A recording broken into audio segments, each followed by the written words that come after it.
Hello everyone, welcome to వివరో academy. 2025 జనవరి ఫిబ్రవరి నెలకు సంబంధించి కరెంట్ అఫైర్స్లో భాగంగా ముఖ్యమైన ప్రాక్టీస్ ప్రశ్నలు ఇప్పుడు చూద్దాం. అందులో భాగంగా మొదటి ప్రశ్న ఈరోజు, ఫెడరల్ బ్యూరో ఆఫ్ ఇన్వెస్టిగేషన్ యొక్క 9వ డైరెక్టర్గా నియమితులైన భారత్ సంతతి వ్యక్తి ఎవరని అడిగారు. ఫెడరల్ బ్యూరో ఆఫ్ ఇన్వెస్టిగేషన్ అనేది అమెరికాకి చెందిన సంస్థ. దీని యొక్క 9వ డైరెక్టర్గా నియమితులైన భారత్ సంతతి వ్యక్తి కాస్ పటేల్. కాస్ పటేల్ నియమకానికి అమెరికా అధ్యక్షుడు డొనాల్డ్ ట్రంప్ ఆమోద ముద్ర వేశారు. అనగా ఆప్షన్ 3 అనేది సరైన సమాధానం. ఓకేనా. నెక్స్ట్ వన్, సెంట్రల్ ఎక్సైజ్ డేను ఎప్పుడు నిర్వహిస్తారని అడిగారు. ప్రతి ఏటా ఫిబ్రవరి 24న సెంట్రల్ ఎక్సైజ్ డేను నిర్వహిస్తారు. అనగా ఆప్షన్ 3 సరైన సమాధానం. నెక్స్ట్ వన్, ప్రధానమంత్రి నరేంద్ర మోదీ యొక్క 2వ ప్రిన్సిపల్ సెక్రటరీగా ఇటీవల శక్తికాంత్ దాస్ నియమితులయ్యారు. దాస్ ఏ కాలంలో ఆర్బీఐ 25 గవర్నర్గా పనిచేశారని అడిగారు.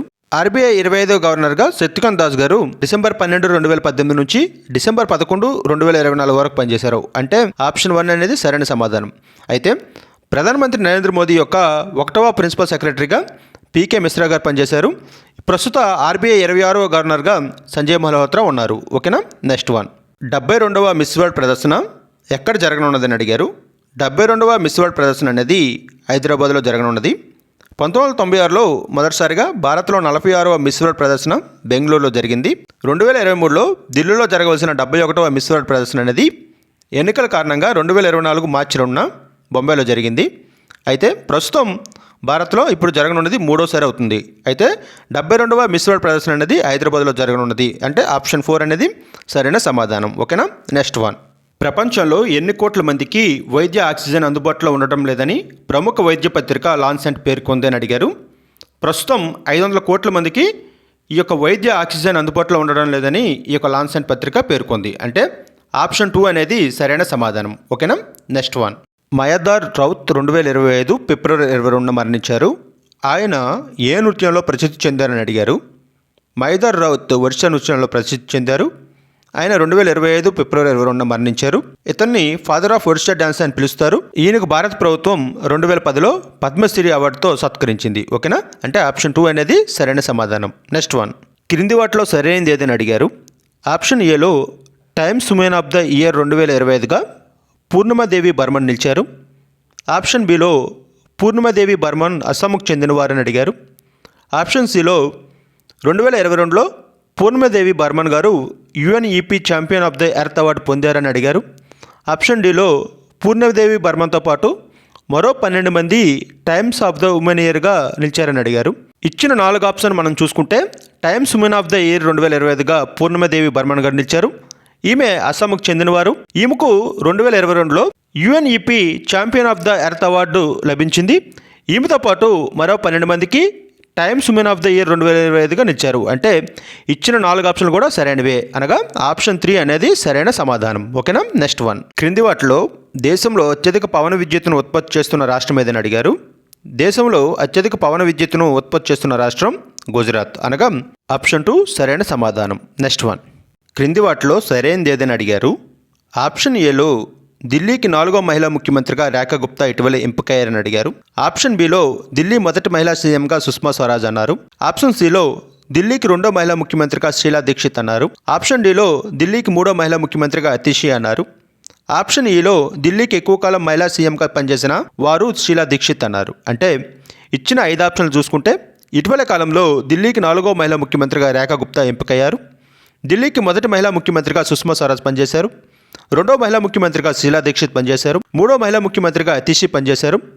ఢిల్లీకి ఎక్కువ కాలం మహిళా ముఖ్యమంత్రిగా పనిచేసిన వారు షీలా దీక్షిత్. అనగా ఇచ్చిన 5 ఆప్షన్లు కూడా సరైన సమాధానం. ఓకేనా. నెక్స్ట్ వన్, క్రింది వాటిలో సరైనది ఏదని అడిగారు. ఆప్షన్ ఏలో 2025లో 9వ ఏషియన్ వింటర్ గేమ్స్ అనేవి చైనాలోని హార్బిన్ సిటీలో 2025 ఫిబ్రవరి 7 నుంచి 14 వరకు జరిగాయి. ఆప్షన్ బిలో 9వ Asian winter games mascot Bin Nini. Option సిలో 2029లో 10వ ఏషియన్ వింటర్ గేమ్స్ అనేవి సౌదీ అరేబియాలోని నియోమ్లో జరుగుతాయి. ఆప్షన్ డిలో 2025 ఏషియన్ వింటర్ గేమ్స్లో చైనా, దక్షిణ కొరియా, జపాన్ మొదటి 3 స్థానాలు నిలిచాయని అడిగారు.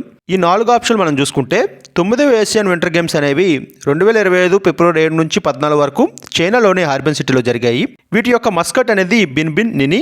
అలాగే 2029 10వ ఏషియన్ వింటర్ గేమ్స్ అనేవి సౌదీ అరేబియా నియోమ్లో జరుగుతాయి.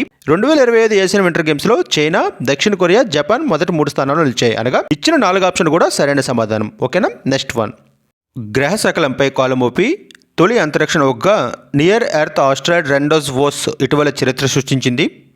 ఈ నౌకను నాసా ఎప్పుడు ప్రయోగించిందని అడిగారు. ఈ యొక్క నియర్ ఎర్త్ ఆస్ట్రాయిడ్ రెండోస్ వోస్ అనే నౌకను నాసా 1996లో ప్రయోగించింది, అనగా ఆప్షన్ 4 అనేది సరైన సమాధానం. ఓకేనా. నెక్స్ట్ వన్, 2025 ఖతార్ WAT 1000వ టైటిల్, ఇది టెన్నిస్కి సంబంధించింది. విజేత అయిన అమాండా ఎన్సిమోవా ఏ దేశ క్రీడాకారిని అడిగారు. ఈ యొక్క అమాండా ఎన్సిమోవా అమెరికాకు చెందిన క్రీడాకారిణి. ఓకేనా. ఆప్షన్ 4 అనేది సరైన సమాధానం. నెక్స్ట్ వన్, ఇండియాలో గ్లోబల్ క్యాపబిలిటీ సెంటర్ పాలసీని ప్రారంభించిన తొలి రాష్ట్రం ఏదని అడిగారు. ఈ యొక్క గ్లోబల్ క్యాపబిలిటీ సెంటర్ పాలసీని ప్రారంభించిన తొలి రాష్ట్రం మధ్యప్రదేశ్, అనగా ఆప్షన్ 4 అనేది సరైన సమాధానం. నెక్స్ట్ వన్, 8వ ఎడిషన్ హిందూ మహాసముద్ర తీర ప్రాంత దేశాల సదస్సు 2025 ఏ దేశంలో జరిగిందని అడిగారు. ఈ యొక్క సదస్సు 2025లో ఒమన్ దేశంలో జరిగింది. ఇది 8వ ఎడిషన్. ఓకేనా. అంటే ఆప్షన్ 3 సరైన సమాధానం. నెక్స్ట్ వన్, ప్రతిష్టాత్మక హానరరీ నైట్వుడ్ పురస్కారం బ్రిటన్ ఇటీవల ఎవరికి ప్రకటించిందని అడిగారు. బ్రిటన్ యొక్క ఈ యొక్క హానరరీ నైట్వుడ్ పురస్కారం అనేది నటరాజన్ చంద్రశేఖర్కు ప్రకటించింది. అంటే ఆప్షన్ 4 అనేది సరైన సమాధానం. అలాగే సునీల్ భారతి మిత్తల్కు ఇటీవలే బ్రిటన్ నైట్వుడ్ పురస్కారంతో సత్కరించింది. అంటే ఈ యొక్క హానరీ నైట్వుడ్ పురస్కారం అనేది నటరాజన్ చంద్రశేఖర్కు, నైట్వుడ్ పురస్కారం అనేది సునీల్ భారతి మిత్తల్కు బ్రిటన్ ప్రభుత్వం ప్రకటించింది. ఓకేనా. నెక్స్ట్ వన్, 422 మీటర్ల పొడవైన హైపర్ లూప్ టెస్ట్ ట్రాక్ను భారతీయ రైల్వే సహాయంతో ఏ ఐటీఐ అభివృద్ధి చేసిందని అడిగారు. ఈ యొక్క 422 మీటర్ల పొడవైన హైపర్ లూప్ టెస్ట్ ట్రాక్ను భారతీయ రైల్వే సహాయంతో ఐఐటి మద్రాస్ రూపొందించింది. అంటే ఆప్షన్ 2 అనేది సరైన సమాధానం. ఓకేనా. నెక్స్ట్ వన్, మొదటి మహిళా శాంతి పరిరక్షకుల సమావేశం ఫిబ్రవరి 24-25 తేదీలో ఎక్కడ జరిగిందని అడిగారు. మొదటి మహిళా శాంతి పరిరక్షకుల సమావేశం అనేది 2025 ఫిబ్రవరి 24-25 తేదీల్లో న్యూఢిల్లీలో జరిగింది, అనగా ఆప్షన్ 2 అనేది సరైన సమాధానం. ఓకేనా. నెక్స్ట్ వన్, క్రింది వారిలో ఎవరు జర్మనీ యొక్క కొత్త ఛాన్సలర్గా ఎన్నికయ్యారని అడిగారు.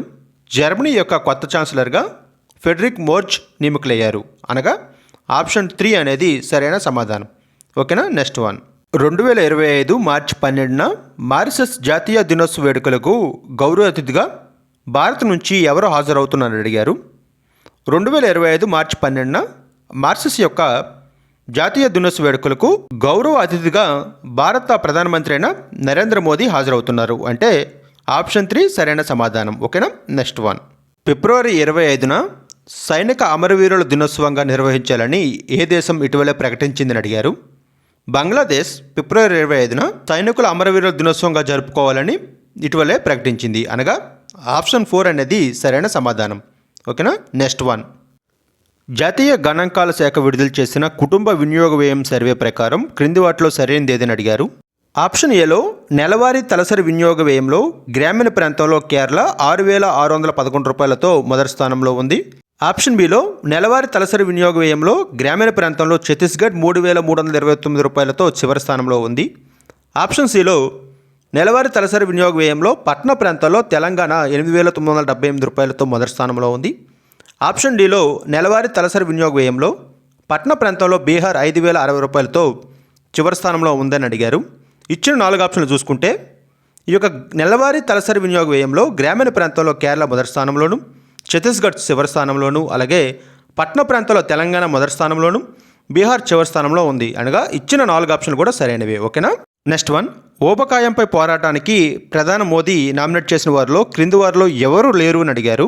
ఊబకాయంపై పోరాటానికి ప్రధానమంత్రి నరేంద్ర మోదీ గారు కొంతమంది ప్రముఖులను నామినేట్ చేశారు. ఆ యొక్క ప్రముఖుల్లో 10 మంది ఉన్నారు.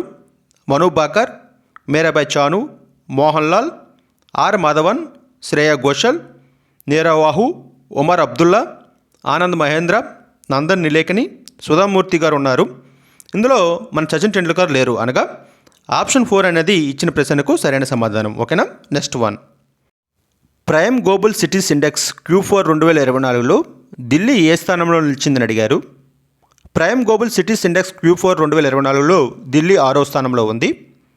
Seoul, Manila, Dubai, Tokyo, Nairobi వరుస 5 స్థానంలో నిలిచాయి. ఓకేనా. ఇచ్చిన ఆప్షన్లో 4వది సరైన సమాధానం. ఓకేనా. నెక్స్ట్ వన్, 2024 సంవత్సరం గాను BBC Indian sports women of the year ఎంపికైన భారతీయ షూటర్ ఎవరని అడిగారు.